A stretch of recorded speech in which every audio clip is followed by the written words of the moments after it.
Welcome to Communications Breakdown, where we break down what works and doesn't. in health and science communication. I'm Katrina Boylan. And I'm Tracy Meehan. In this episode, we're going to listen in on a conversation we recently had about something a lot of us in public health are thinking about, but not always talking about: how hard it's gotten to keep up with the growing demands of visual communication. If you've ever taken one of our social media trainings, you've probably heard me describe social media as a teenage boy. It's always hungry. And speaking of being hungry, if you stay till the end, we have an extra treat just for our listeners. Definitely stay tuned. It's worth it. Seriously, though, social media has become much more visual than it used to be. And we used to be able to write a 240 character text post, put it up on Twitter, and we were done. But now you have to create a graphic or even a video to go with your post if you want anyone to see it. When you think about the fact that many of us weren't actually trained on how to create effective visuals, how much more time each post takes to create, and then add in the dwindling funding environment, which often means less staff time to create posts, it has become harder and harder to do this work. Just a note before we get going, I'm going to refer to the PHWIN survey, which is the Public Health Workforce Interests and Needs Survey from the de Beaumont Foundation and the Association of State and Territorial Health Officials. It captures data on the demographics of the workforce and captures worker perspectives on key issues. And the 2024 survey that we discussed included nearly 57,000 state and local public health employees at all levels, not just younger employees, as I incorrectly indicated. And it's a really great snapshot of what's happening in the field. And there's a link to that survey in the show notes. All right, let's jump into our conversation where we're talking about something that comes up all the time: how hard it is for public health and those in academia to actually keep up with the ever-changing needs of social media, especially as it has moved to the more visual formats. The one thing that, after having taken back over the management of the interns as much as I have, is it is reminding me of some of the skill gaps that I'm seeing between what we do out in our daily jobs and what I think a lot of people in public health, even in programs, are doing, and that is graphic design. Even if you're designing a flyer, like a recruitment flyer. Now, granted, if you're going through IRB or something, you might have specific requirements, but I'm thinking about materials that you're handing to patients or study participants or recruitment materials of different types. Social media posts, a lot of people are using social media for recruitment. And so that's all design. And so I think about the fact that one of the things that almost always students are coming in with is experience with Canva. We're seeing that now, but they haven't been taught the strategy behind what looks good and what doesn't. And so that's honestly a huge part of what we end up training on. And I'm just thinking about, we only get a couple of interns a year, a handful of interns a year. And so how many students would benefit from something like that? Something that, I don't know if you have to go to, we've talked about this, a different area of the school to get that kind of thing. We've talked about creating our own curriculum on graphic design, but it is becoming really clear to me that to me is one of the huge gaps between what I think today's public health practice really requires and what students are leaving school with. Yeah, I think it used to be we were a very text-heavy based world. So if you learned how to write the messages, that was all you needed. But in today's world, we're visual.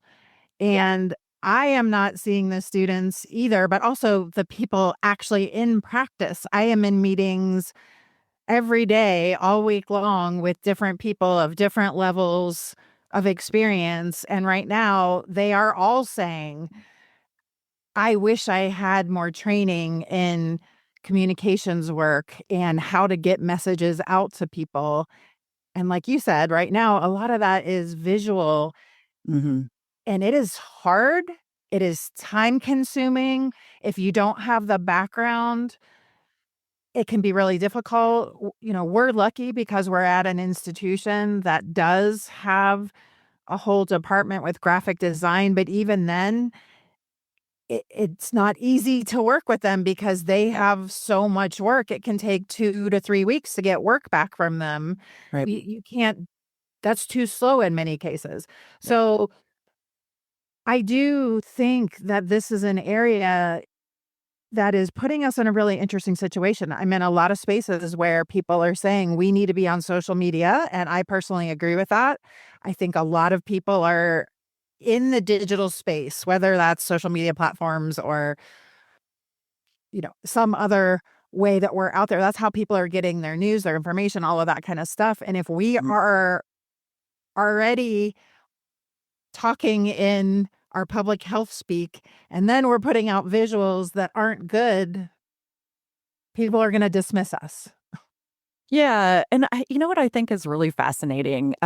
Did you see the PH Wins survey? They put out some more visuals about that a couple of days ago or yesterday or just recently.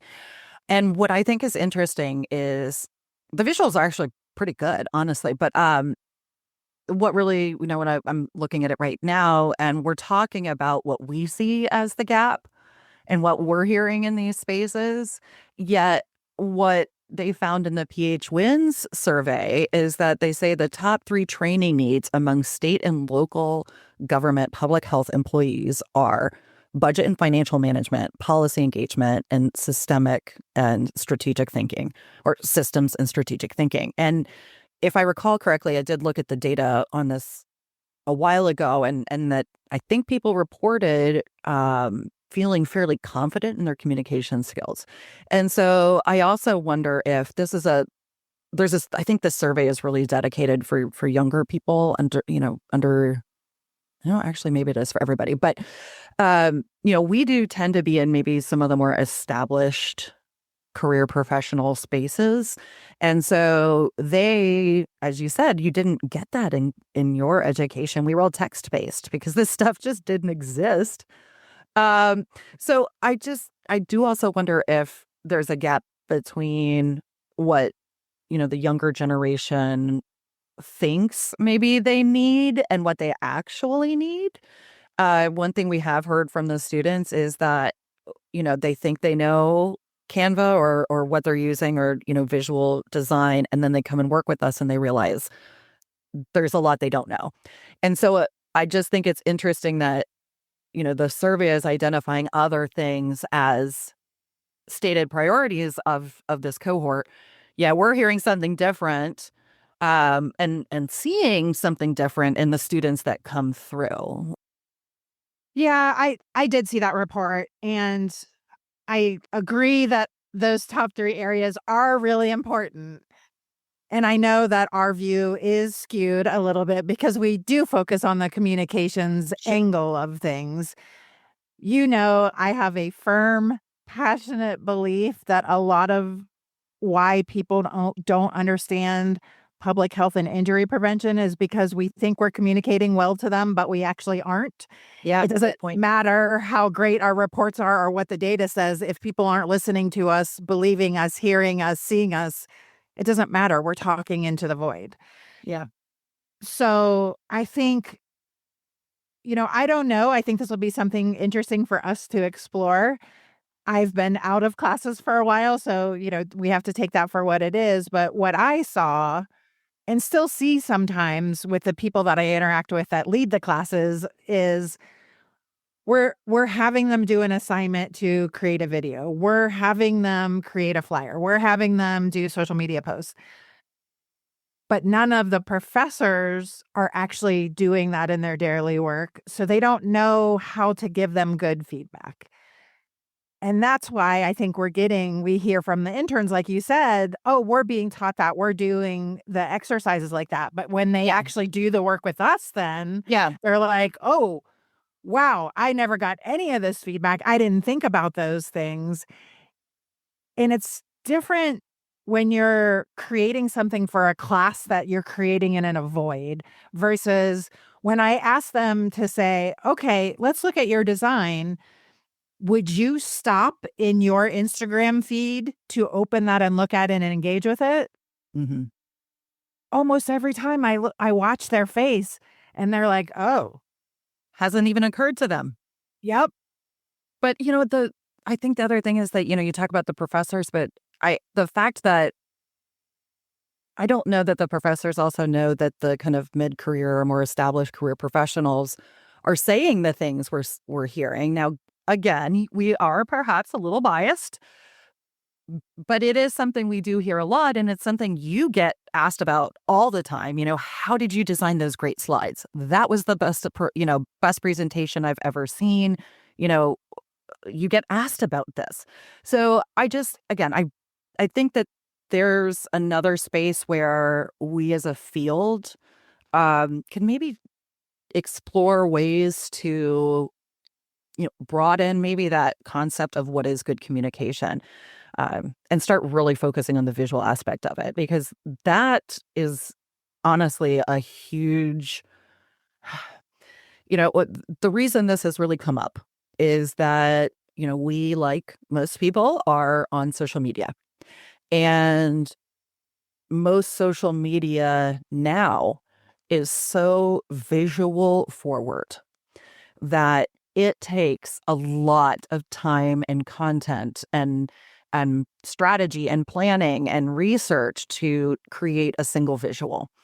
And so when it used to be all text based, we could write off something, pop in a link, and we were good. And we didn't really have to go through so many layers of planning and thought with things, because it just, the things that are communicated visually are so different than the things that are, we read. And so, who are we signaling with this visual that this is for them? How do we signal that this is for them? How do we signal credibility? Finding imagery that backs up our messaging. What is the messaging for the graphic? All of those things, it used to just be the text and a link and we were good. So the process is just expanded so kind of exponentially at the point that feeding the social media beast, as we often call it, has become, really challenging. And so we've often used our student work to help, you know, generate that content. When it was text based, I will be honest, it was a lot easier. So the fact that we're seeing this gap in the graphic design skills, yet what we need is so much more visual, because of the social media, because of the way that we're communicating now. It's just been, to me, it's just a more glaring problem, as you said, because of the work we do as well. But that's really where it's showing up, is in this social media requirement, or not requirement, but you know, yeah, it's something that we've been talking about for a little while. So we used to be pretty big on X or Twitter, right? And like you said, it was easier to create content and pump it out to get out the information because it was just text. yeah, And for many reasons, our institution, I think rightfully so, said X is not the place for our organization. So we want you to shift to another platform. And I fought against it for a really long time because I knew this was going to be a challenge for us. And yeah, I knew that our audience, for our center at least, wasn't on Instagram professionally. yeah. And I knew how much work it took to create those images. And just you have to think about your story in a completely different way. Oh And yeah. even whether or not people interact can depend on how your visual hits them, right? If you're just reading a sentence, the visual part of it doesn't come in. if I see an image and the image turns me off, I don't listen to the message. Yeah. We also process images hundreds of times faster than we process text. Right. So Now that well, I was just to say our chance to keep our audience and reach that audience is also much more fleeting in a way. So right. your stakes are bigger, I guess is what I'm saying. Right. And sometimes that's a good thing, right? It works both ways. So sometimes we can put a visual out there that's like, oh, what is this? I need to stop and look at that, where they might have just scrolled past text. So it goes both ways. And I totally get that. But where the challenge is, I think, goes back to it's not just students, it's the training throughout, right? We haven't been always taught to think visually like that. And so it becomes more challenging to create because it takes more time, there's more skill involved. It's just a whole different way of approaching the science of the world. Yeah. And then it becomes the question that you and I were struggling with yesterday is the amount of time it's taking to create these things worth it? Is there enough ROI for all of the effort that has to go into this? I don't know. I don't actually know the answer to that question, and it's something that we need to think about. I don't know yet if our audience and our audience is different for different platforms, I should say. But if you're Yep. trying to reach researchers, Mhm. I don't know that Instagram is the place. The problem is X isn't. So where is it? And we're stuck right now trying to figure out where that is. Yeah. And I'm still, I know lots of people, I'm in lots of calls with people across different organizations all over the world. And a lot of people are wanting to go to LinkedIn because that's where a lot of people are right now. But I don't think that's where the researchers are. And maybe they'll get there. Interesting. Maybe they'll get there. And they are there. Definitely some of the younger generation is there in different ways. But the amount of time and energy it takes when we are also having to cut back staff, which means Yeah. I have to figure out, do we have the capacity to do this and all the other things we're supposed to be doing? It's a struggle and it's something we don't have an answer to just quite yet. There's ways we can do it and, where we're maybe not making as hard on ourselves and things like that. But it's an interesting time right now. I do think visuals can have a lot of power. We're there because I decided, okay, we can do this. We had somebody on our team who was really excited and wanted to embrace it and was doing a fantastic job at it. But then when Mhm. she left and it fell on you and I to take it over, we can do it. We have the skills to do it. It's going to take us a little bit longer because we haven't been doing it in the space the way that our, former employee had been doing it, but it takes time and it's taking time away from other things. Yeah. No, I and as the person who's kind of managing this at the moment, just I'll be perfectly transparent. I think it also matters whether the person running it enjoys this aspect.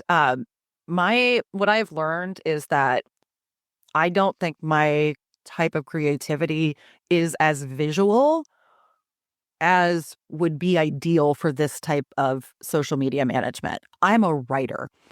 I like the written word. That's where my creativity comes, is in the messaging and that kind of strategy. I am not the greatest with visuals.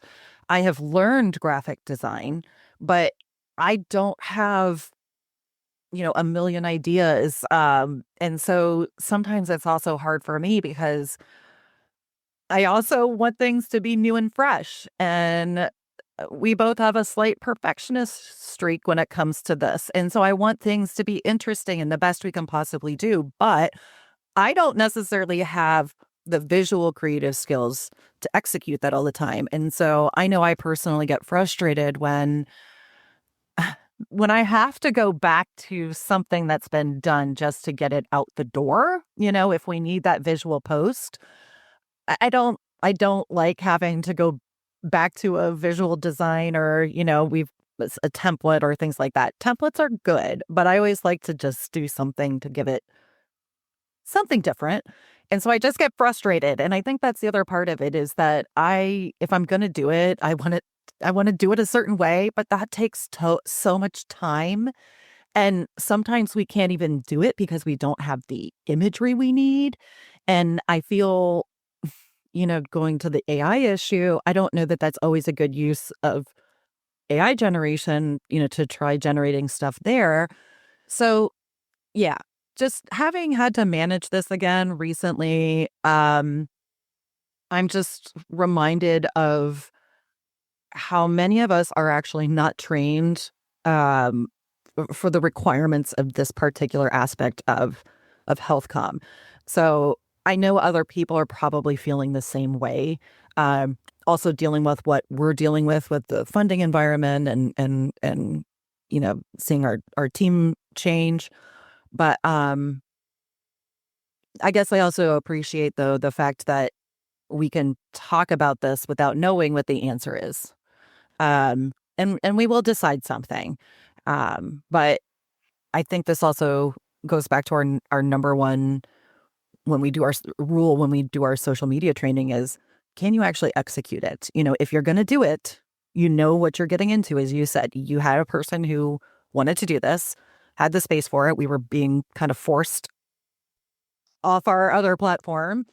So I think it's highly individual, whether it's a good time, or a good thing to let it go. And again, we'll see where we go with it. But I just appreciate the fact that you're able to look at this and say, is this actually a good use, or do we let it go? And maybe not. And so maybe others are struggling with this too. And I will just be honest. What I needed to hear was it's okay to let it go. We are in a tough environment. And so it's okay to say it's too much and let it go. But it doesn't mean we have to give up everywhere, but be strategic about it. And that's what I think we're doing here. Yeah, and I think the other thing that I do wanna make sure that we say as part of this is the other thing we teach about social media is who's your audience and where are they? Yep. So, I strongly believe that if you are trying to reach certain public audiences, if you are not on social media, you are not going to reach them. So, if Yeah. you're trying to reach teens, you probably need to think about whether or not you should be on Instagram or TikTok. Yeah. And that's not a skill set that everybody is being taught. Hmm. Uh, and even if you grew up with it, being a consumer of it and even being a producer of it for a personal account is very different than what you need to do it from an organizational account. Totally. So, different skill set, different way of thinking about it, right? So, I just Yeah. want to be really clear that audience matters, and if you are trying to reach an audience that are on those spaces, you need to be there, whatever that looks like, whether that's utilizing interns, whether that's saying, "Nope, I need to invest in this. How do I teach myself how to do this? Let's do it." Yep. But in some spaces, I think the push is we need to be on social media or we need to be on social media in this certain way with a certain set of expectations. And maybe it is time for us to step back and say, what are those expectations? Maybe we have a different set of guidelines. Or is this the platform? We tried it. It's not working for whatever reasons it's not working. And let's pivot to something else. Yeah. Well, I think, just the audience for us for this particular channel, we're actually trying to reach it's more of other professionals, other people who work with children and families. They aren't necessarily the parents, the caregivers, the public. It's the people who work with them. And so we message for that second, that audience of parents, caregivers, or whomever that the target audience is. But the idea of this particular one is to help other people reach their audience, which is, again, probably caregivers and parents and things like that. So, for this one, if our audience is actually other kind of professionals and things like that, um, you talked about the fact that Instagram is often a personal social media channel.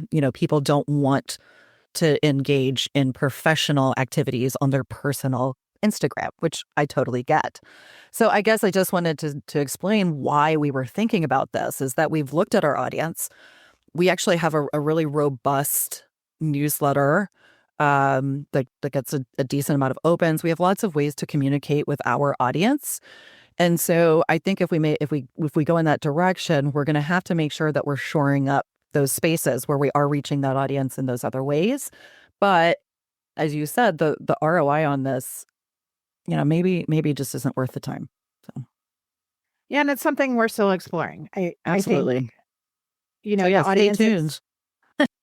r right, and the audiences are changing, right? So we have to make Yeah. sure we're not jumping ship if that's where everybody is going, and I do think we were an early adopter in some ways to that space, and we just wanted to have an honest conversation about some of the struggles that we are having and how difficult it is to be there, and some of the challenges. Before, you mentioned for this particular platform, our audience is people who are talking to parents and caregivers, not the parents and caregivers directly. It made sense to model some of this is what it can look like for that messaging.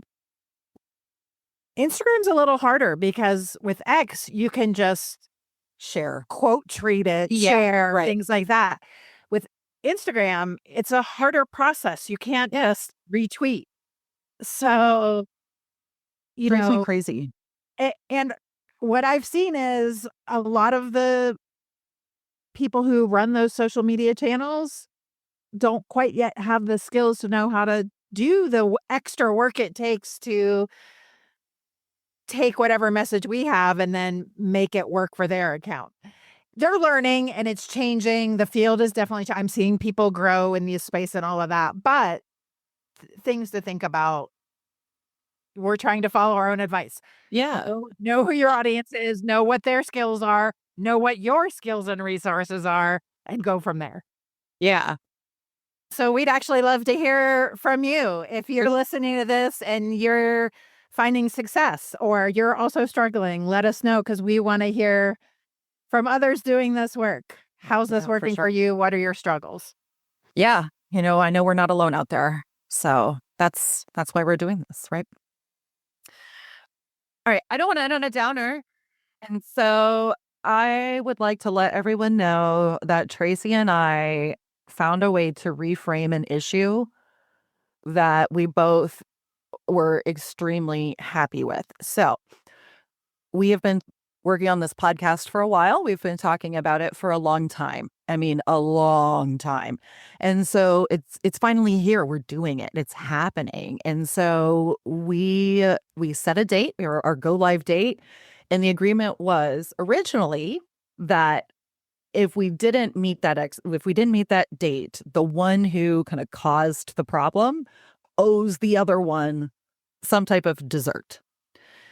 Just for the record, it's Tracy asked for biscotti because I make a biscotti, and she makes me peanut butter pie for my birthday every year. And so I chose peanut butter pie. And so the idea was if we don't make it, the other one bakes for the other. However, that's a negative frame. And we decided to change this up and make it a positive frame.